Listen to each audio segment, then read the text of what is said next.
Hello, women of wild growth. I'm Bridget Brooks, her empowerment coach, and I have a treat for you today. I'm so excited. This is one of my dear friends.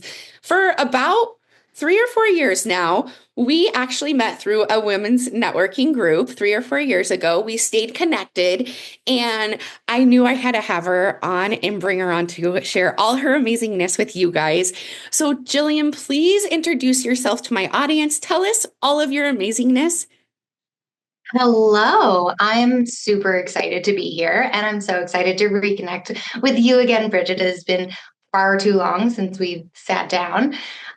So, I am a manual osteopath and emotional release specialist. So, I work with body work to heal the whole self. It's basically a mind, body, soul connection approach to health and well being.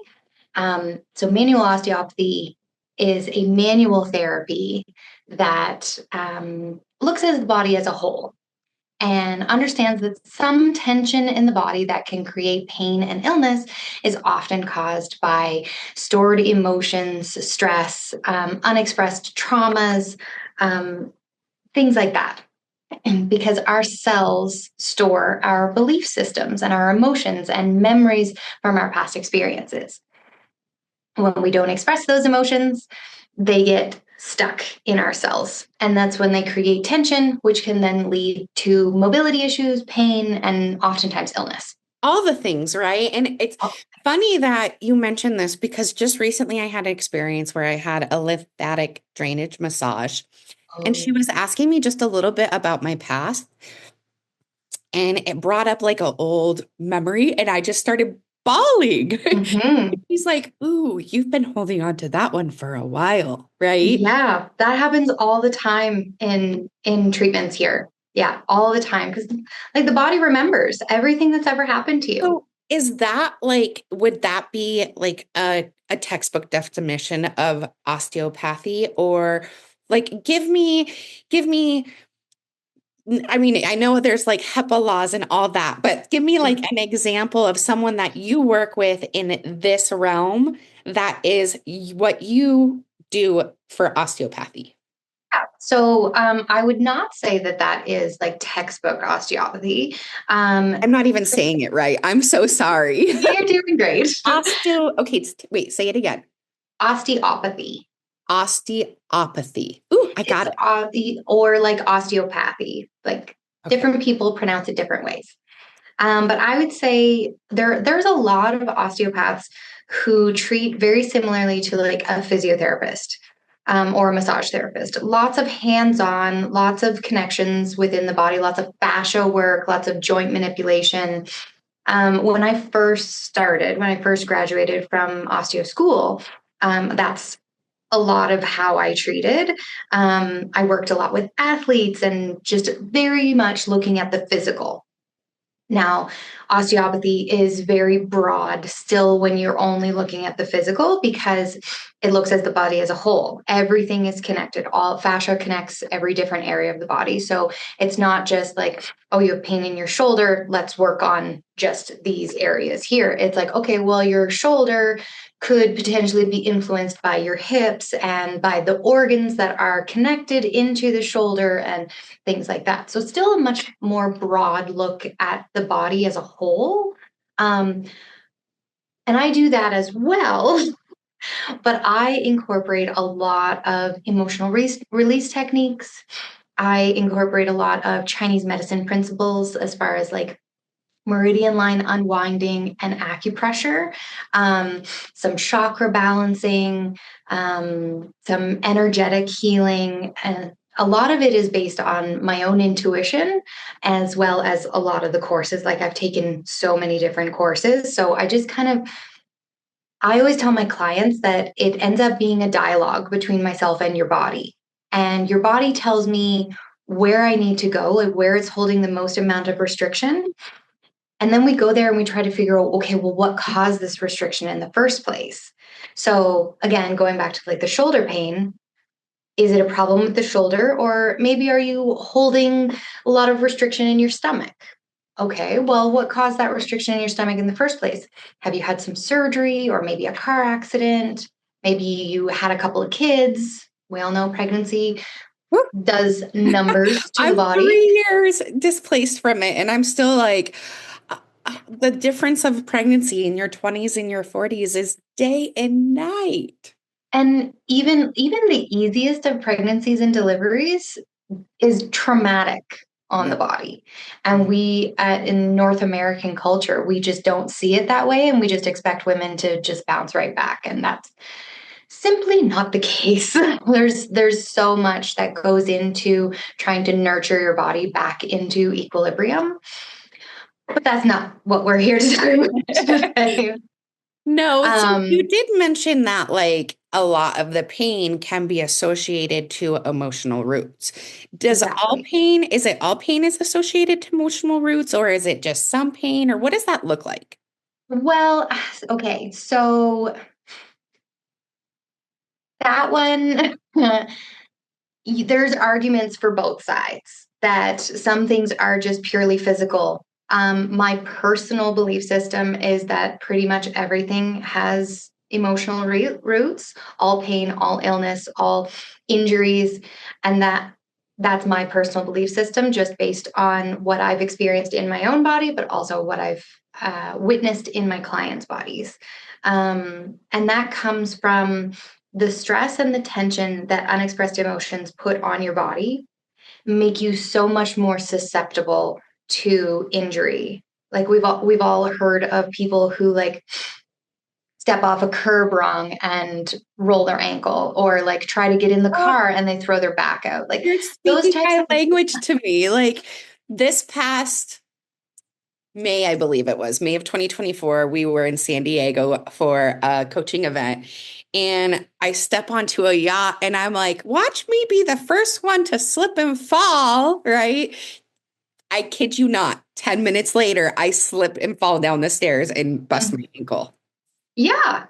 And it's things like that where it's like you're a natural body that's in a perfectly balanced state. A should be able to withstand like a sudden twist or a push in the wrong direction. It should also be able to withstand stepping off a curb or getting into a car. So those are the areas where I look at it and I'm like, okay, what have you been holding on to your whole life up until this point where your body just said, I'm done. I can't compensate anymore. I can't twist that way when I'm already dealing with all of this stuff. So that I personally do believe that all injuries, pain, and illness has emotional roots to some degree. Sometimes it's a balance between physical and emotional.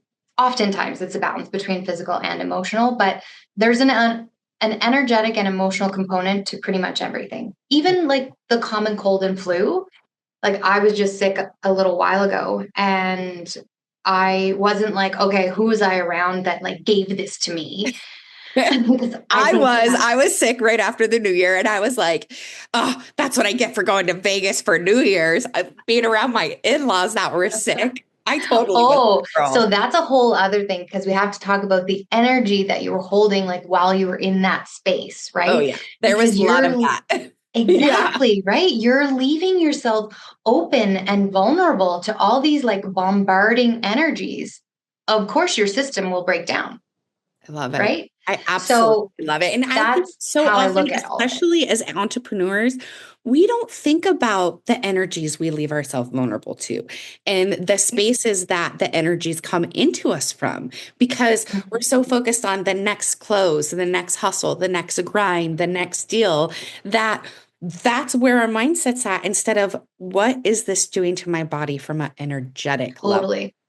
Totally. And I'm even guilty for that. Like, I'll see a handful of clients in a day, and I'm so worried about, like, oh no, I went over with my time with this person. So I have to, like, really quickly clean up and do some notes and then run and grab the next person. And I forget about, like, grounding my body. And I forget about, like, getting rid of the last person's energy before I bring another person in. And then it bombards me. And Mhm. that's when I go home exhausted. That's when I start to feel like I'm burning out. And that's when I get sick, inevitably. So I always, every time I get sick, I'm just like, okay, where did I I leave myself vulnerable? Where did I open myself up where I should have had stronger boundaries? Where was I bombarded with energy and I wasn't paying attention? I love that. So it's all something that we need to be intentional with, clearly, right? Like you're guilty of it. I'm guilty of it. I know we're all guilty of it. Do you have any Yeah, practices or special techniques or inside tips that you can give us that helps us get grounded when we are in that state? totally. So things that I do before I start my day, I like to really feel grounded. So I have my trusty bottle of rosemary oil that I keep in my office. Rosemary has a lot of medicinal properties, and one really beautiful one is mental clarity and alertness. So when I want to really like feel into my body and make sure that I'm not like bounced around in my head and I want to wake up and be present, I put a couple of drops of that in my hand, rub it together, take a good inhale of that, and boom, you'll feel it immediately. So that's Love one it. thing. The other thing is to same, but different, but feel into your space. So I will often get in my bare feet and rub my feet on the carpet because the carpet is a different texture. What that does is it cognitively brings all of your awareness to your grounding source right through your feet. And you can almost feel your feet start to tingle. But that's like you're feeling grounded. That's pulling you into your body. After a client leaves here, I will literally like wipe their energy off of me, particularly because I work with my hands and there's a lot of transfer of energy. So I wipe off my hands, wipe off my body, and I will often do a lot of like shaking and jumping. And I'll clear the space with different essential oils and things like that. That's more for the next person coming in, but I like to feel it into my body first. And lastly, especially for anybody, like anytime you want to leave the house or anytime you're inviting somebody into your house, I like to touch my feet and then create a barrier, like a shield. Love So that. I'm creating my boundary of like, this is mine Basically and that's creating it yours. for yourself. I love Mhm. that. Yeah. So a little visualization to make sure that I can recognize what is my own versus what is somebody else's kind of infiltrating energy. And Jillian, then at the I love all of those. I mean, you have rosemary, you have the end, sensory with your feet. I love that. The wiping it off, like physically wiping it off of your body. And then you also have building the barrier, building your own like barrier. I'm mind blown by those because all four of those are like simple, easy, actionable things that we can do tomorrow. Like, what's a bottle of rosemary cost? oh, I think that this big one was like $14, I think. Yeah, see, You it get a doesn't break small the one for bank. It's 7. all stuff that we can do, whether we have the funds or not. I just think Mhm. that's so amazing. So we had And I those got that on Amazon. So it's even very better. accessible. Yes. Yeah, I don't like going shopping anymore. I can't tell you the last time I was in a grocery store. absolutely. Yeah. If I don't have to leave the house, we're not gonna. I never thought I would be that person, but here I am. That's That's exactly another testament to energies, though. When the energy outside feels like vibrating, then like it just feels like an attack on your system all the time. and it So, puts you in high defense mode too. And I mhm, hate being in high defense mode. I think, totally. especially because of my childhood and being put into foster care at 16, I was Hmm. always in high defense mode, Hmm. being criticized for things that were just normal for me as a generator, right? High Hmm. energy, high octane. My excitement was always high because that's where my joy was. Where Hmm. now, like going out into the world, having that, you're always looking over your shoulder of like, who's coming at me because of it, right? Hmm. So I Yeah, completely get that absolutely. feeling of just like, I'm happy in my little home. Yeah, yeah, So absolutely. we have covered so much today. I have had such a good time with you. You gave us four incredible tips. Is there anything that you want to leave my audience with? A final no, a last tip, anything that they need to know before we sign off? Yeah. So the thing that I tell my clients that I think is the most important piece, and it seems so simple. It's so simple, but it is not easy. It is paying attention. Paying attention to your body, not as this like super annoying thing that keeps breaking down, but paying attention like, oh, it's a messaging system. Like, okay, what are you trying to tell me? Where do I need to give myself a little bit more love? Where do I need to slow down a little bit more? Because every different area of the body and every different organ holds an emotional representation. Mm. So if you're able to pay attention to those little messages that your body is sending you will have such a better understanding of yourself, of the emotions that you may be holding on to. Like in that lymphatic massage, I bet you had no idea you were still holding on to that stuff. None. And it was a memory that it was definitely like a regressed memory, right? That Hmm. I shoved aside because it was hurtful at the time. I was 18. Absolutely. Yeah. Um, but I didn't know the effect, the lasting effect that it had on me. And I think now because I am a mother and I have teenagers now, Mhm. and like it all just came to the surface. Yeah, absolutely. I And love it. I don't believe in coincidences. I No, believe that everything comes together in divine timing to present you with whatever lesson you're supposed to learn 100%. and the person that you're supposed to be. I, So, I yeah, that agree would be my tip, would be 100%. just to pay attention and try Well, to and listen to those here's messages. the thing is that when we start to get into our body and really get in tune with it and can really start to hear it, it then dictates everything, right down to the food that we eat. Like, oh, Yes. I want chicken Yes. curry soup tonight. Where did that come from? I've never had chicken curry soup, Yes. right? But Yes. my body knew that we're getting ready to go into our lentil phase and we're getting ready to go and hit that nurturing phase of where we need the extra nutrients. And especially like in Chinese medicine, the different like temperatures of things mean different things. So like when you're craving something warm, it's very nurturing internally, but it's also very soothing for the stomach and the intestines. Where like for example, the liver likes cooler things. Right. Uh, so like It makes sense. everything has meaning, and if we stop looking at things as just like, oh, that pain is back, like just shut up, and try to like numb it out, then if we actually listen, we learn so much more about ourselves and how we're holding ourselves back in life.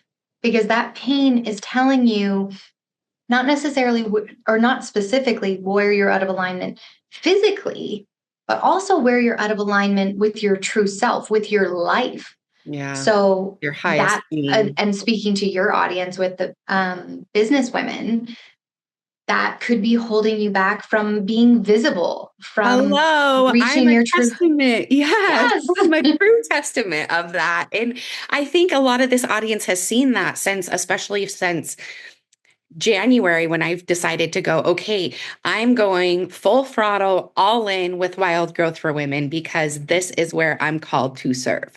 I love that. This is where it lights your soul up. Does I'm so excited all the time for everything I get to do for Wild Growth for And I Women. bet you felt that excitement in your body. Oh, I feel it all the time. Like in the Yeah. chest, it gets a little tingle, the butterflies in the stomach, the back of my hair stands up on my neck. And even just in your posture, like when you feel really called to something, you're going to lean towards it. You're going to open up. Where if something's not for you, your body is going to it's going to recoil and contract. Well, and it's so funny that you mentioned that because my coach was like, Bridget, you don't love ads. And I'm like, no, I don't love ads, but it's a great way to pay the bills. And she's like, yeah, but you're not passionate about it anymore. And I'm like, you're right. It's been 8 years I've been doing it. I'm probably more on the cynical side of it, right? Um, so she's like, why aren't you doing what you're passionate about? Now, mind you, this is a coach I just hired in November. So here we are in January, and I'm full throttle all the way in. Amazing. I'm so So happy for I'm you. so excited. There's that word. When I know when I'm in alignment, all you hear me say is, I'm so excited. I'm so excited. It's Yeah. probably annoying. It's probably something like, oh, here comes that happy all the time girl, but I love it. I love it. Well, Jillian, I loved having you with us today. I am so grateful to have you as a part of the Wild Growth Women community. I know our audience is so grateful for the tips that you shared with us tonight. Um, Ladies, that is really all that we have for you today. Don't forget, our membership is the Empowered Collective, where you're able to be coached to just like this 3 times a week, a very high caliber, very high level. And also, don't forget, March 27th is our live event in Scottsdale, Arizona. It is Wild Growth for Women Elevate. We can't wait to see you all there. I'm Bridget Brooks, her empowerment coach. I love you all. Till next time.